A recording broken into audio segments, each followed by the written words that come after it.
নির্বাহী আদেশ, অর্থাৎ সে যেগুলোতে সিগনেচার করে দিবে এটা সারা দেশের মধ্যে তার পরদিন থেকে বাস্তবায়ন করা লাগবে। ডোনাল্ড ট্রাম্প সর্বপ্রথম যে এক্সিকিউটিভ আদেশটা দিয়েছেন, নির্বাহী আদেশটা দিয়েছেন যে ইউনাইটেড স্টেটস অফ আমেরিকার মধ্যে যারা বসবাস করে তাদের পরিচয় হবে হয় সে পুরুষ অথবা নারী, সমকামী, উভকামী অথবা ট্রান্সজেন্ডারের কোনো পরিচয় আমেরিকা কেন আমার দেশের আশপাশে যে সমস্ত রাষ্ট্র আছে তাদেরকেও আমি বরদাস্ত করবো না। আলহামদুলিল্লাহ।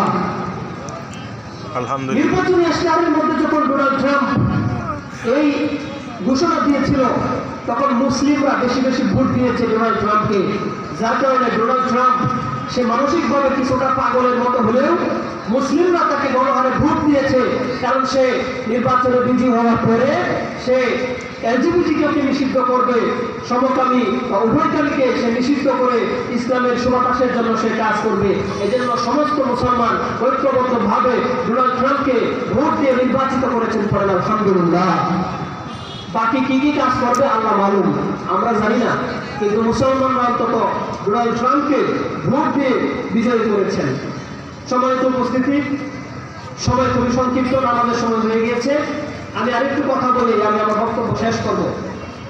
তো আল্লাহ তাআলা বলছেন, আল্লাযী খালাকা ফাসাওয়া, তুমি তোমার রবের নামে তাসবিহ পাঠ করবে এজন্য, কারণ তোমার রব হচ্ছে এমন একজন রব যিনি তোমাদেরকে সৃষ্টি করেছেন ভারসাম্যপূর্ণভাবে। তোমার দোয়াতে পাঁচটি করে 10টি আঙ্গুল আছে, 5টি আঙ্গুলের মধ্যে দূরত্ব সমান, সাইজে এদিক ওদিক করে আল্লাহ বানিয়েছেন। আবার মানুষের মুখের মধ্যে আল্লাহ তাআলা দাঁতের ব্যবস্থা করেছেন, দাঁতগুলিকে এমনভাবে সাজিয়েছেন যদি এক সারির দাঁত বেশি লম্বা হতো আরেক সারির দাঁত যদি বেশি ছোট হতো তাহলে মানুষের খাওয়া দাওয়ায় কষ্ট হতো। যেরকম ঠিক না ঠিক, খাওয়া দাওয়ায় কষ্ট হতো, আপনি খেতে পারতেন না। এরপরে আল্লাহ পাক বলছেন, ওয়াল্লাযী কদ্দারা ফাহাদা, তুমি তোমার রবের নামে তাসবিহ পাঠ এজন্য করবে কারণ আল্লাহ পাক তোমাকে সৃষ্টি করে তোমার তাকদীরের ব্যবস্থা করে দিয়েছেন। তুমি দুনিয়াতে আসার পরে কিয়ামত পর্যন্ত যত মানুষ আসবে, কোন মানুষ কতদিন জীবিত থাকবে, কি খাবে, কি করবে, সব কিছু নির্ধারণ করে রেখেছেন কে? আল্লাহ পাক নির্ধারণ করে রেখেছেন। ওয়াল্লাযী কদ্দারা ফাহাদা, শুধু তাকদীরে নির্ধারণ করেন নাই, পাশাপাশি হেদায়াত দিয়েছেন। কি হেদায়াত? কি হেদায়াত? দুনিয়াতে চলার পথে দেখবেন বিমান এক রাষ্ট্র থেকে আরেক রাষ্ট্রে চলে যায়। এই যে এক রাষ্ট্র থেকে আরেক রাষ্ট্রে একটি নির্ধারিত রুট ব্যবহার করে চলে যাচ্ছে।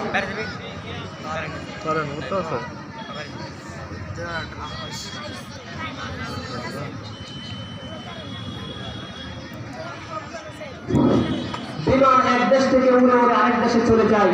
মানুষকে এরকম নিখুঁত জ্ঞান আল্লাহ তাআলা দিয়েছেন। আবার পশু পক্ষীকে আল্লাহ তাআলা হেদায়েত দিয়েছেন। কিরকম হেদায়েত? তারা পশ্চিম আকাশ থেকে পূর্ব দিগন্তে সকালবেলায় খালি পেটে চলে যায়, তাদের মধ্যে কোনো ট্রান্সপন্ডার নাই, কোনো নেটওয়ার্ক নাই। এরপরে আল্লাহ তাআলা তাদেরকে এমন এক হেদায়েত গাইডেন্স করেছেন, পথ নির্দেশনা দিয়েছেন, যে নির্দেশনার মাধ্যমে সকালবেলায় পূর্ব আকাশে গিয়ে খাল বিলে খেয়ে পেট ভরে কোনো নেটওয়ার্ক ছাড়াই আবার পশ্চিম আকাশে তার বাসায় ফিরে আসে। যেরকম ঠিক না ঠিক, এই হেদায়েত, এই সক্ষমতা, ক্ষমতা যে আল্লাহ পাক দান করেছেন, সে আল্লাহ তাআলার দরবারে আবারও শুকরিয়া করি আলহামদুলিল্লাহ। যে কথাগুলি বললাম, যেহেতু নামাজের সময় হয়ে গিয়েছে, নামাজের পরে বিজ্ঞ উলামায়ে কেরাম আসবেন, তারা আপনাদের সামনে কোরআন এবং হাদিস থেকে কথা বলবেন, আপনারা কথা শুনবেন। আল্লাহ তাআলা আমাদের সকলকে আমল করার তৌফিক দান করুন, আমিন।